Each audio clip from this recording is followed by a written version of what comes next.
With it being such a sunny Sunday, I've decided to take my Land Rover Series 1 out for a bit of a spin. It's the first good weather we've had this year, and I'm hoping in this video to cover everything around my Series 1. I realise it's a car I haven't spoke much about and shown you around very much. So this is my super original Series 1, and you might have seen over on my Instagram, I'm going to be giving this car away to somebody for £5 this summer. So to buy a ticket to enter the prize giveaway competition, just click the link below in the description in this video or pinned in the comments. And I'm going to be walking you through what my Series 1 is and some of the features on it and some of the spec on it, if you can call it that, with a Series 1. So as you can see to start with, it's super original. It has a lot of original patina on it, generally just a really nice original vehicle, and it all works. And I think one of the biggest achievements I've had with this vehicle is the fact that it does all run reliably, and that's because I've changed a few things electronically. I'll show you under the bonnet soon, but it is running the original engine from 57 as well.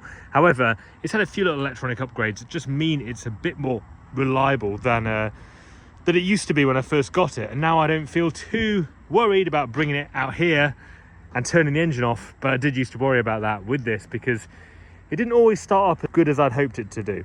So this is a car that I've owned now for a few years. Really enjoyed the ownership journey of it, but it's time to move it on. And hopefully to one of you guys that watch on the channel, last year Pete won my Defender for £5, and it was a really fun way to give back to the community, for someone to have a chance at owning a vehicle for such a small amount of money. And it was really good fun, and I'm doing the same with my Series 1. I've really enjoyed owning it the past few years, but you might have seen I'm building a Land Rover Defender 110 at the moment, which is having a galvanised chassis put on it, and as a result the budget's gone a little bit on that, so I need to recoup some of the money for that. Hence why I'm selling this to make room in my garage, but also free up some funds for my galvanised chassis on my Land Rover Defender. Some of the other bits that I've done to this since I've owned it is I put these rear seats in it, so with the galvanised frame, they're from Exmoor trim. They suit the vehicle really well. And you can have passengers in the back here, which is pretty cool. Again, I've done that to the front as well and put the front seats in here. These are all Exmoor trim seats, and yeah, they're brand new. So very simple interior, very minimalist interior, but it works well. On there it does say 21,000 miles, but I absolutely wouldn't trust that, because when it gets to 99,000 miles, it rolls over. And in the 60 odd years this vehicle's been around, it's definitely done more than 20,000 miles, I would say.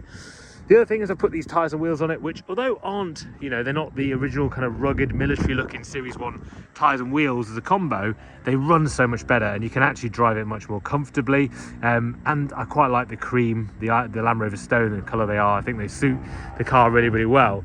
You can see the original tyre there and wheel combo that was on it. Looks a little bit worse for wear.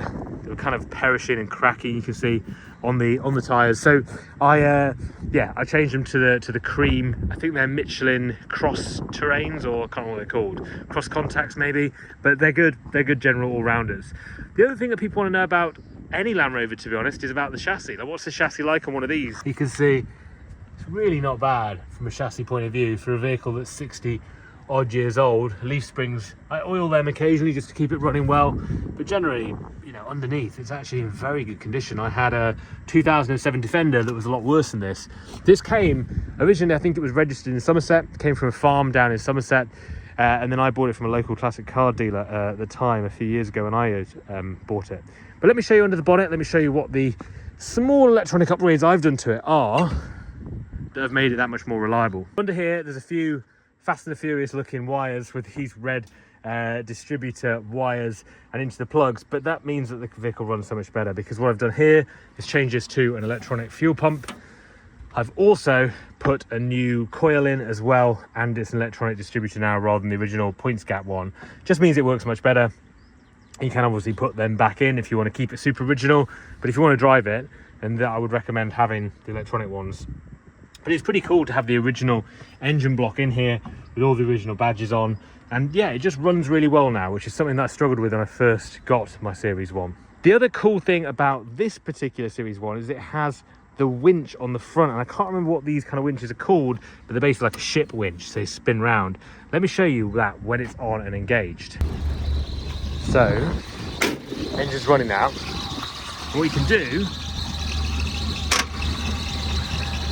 go onto that spins round. You've also got a very dangerous spinning bit in there. I think you can put some kind of farm machinery through there onto that. So that is how that winch works. It works really well, and I think these are quite rare to have on Series 1s. Generally, quite a rare additional piece. I think that spins around as well if you want to have a rope or whatever on it. So yeah, that works on it as well, which is pretty cool to have working. Take that off just there to turn it off. And this is the engine running. A little bit squeaky, but it works, and it works very, very well. I've just had a quick look online, and that is called a capstan winch, which is what that is on the front of my Series 1. And that's about it really. There's not much else to say about my Series 1. Beautiful little runner, great little car, brilliant summer car. And I'm going to be sad to see it go this summer, but excited to see who does win it out of you guys that are probably watching on the channel or over on Instagram. But it's been a great fun car to own, and one that I will miss, and I won't have then a classic car, well, not as classic as this in the garage. The oldest will be then my 2004 Land Rover Defender pickup, which I am very, very excited about getting back from the body shop. Going to be dropping a whole load new videos on that when it comes back, which will hopefully be in the next month or so. Having a full new galvanized chassis put on that, which is a lot more than I thought I was going to do with that vehicle. But I think it's for the best, and it will future-proof it then for a long, long time. So very excited about that. But thanks for watching this little video all around my Series 1, and see you guys soon.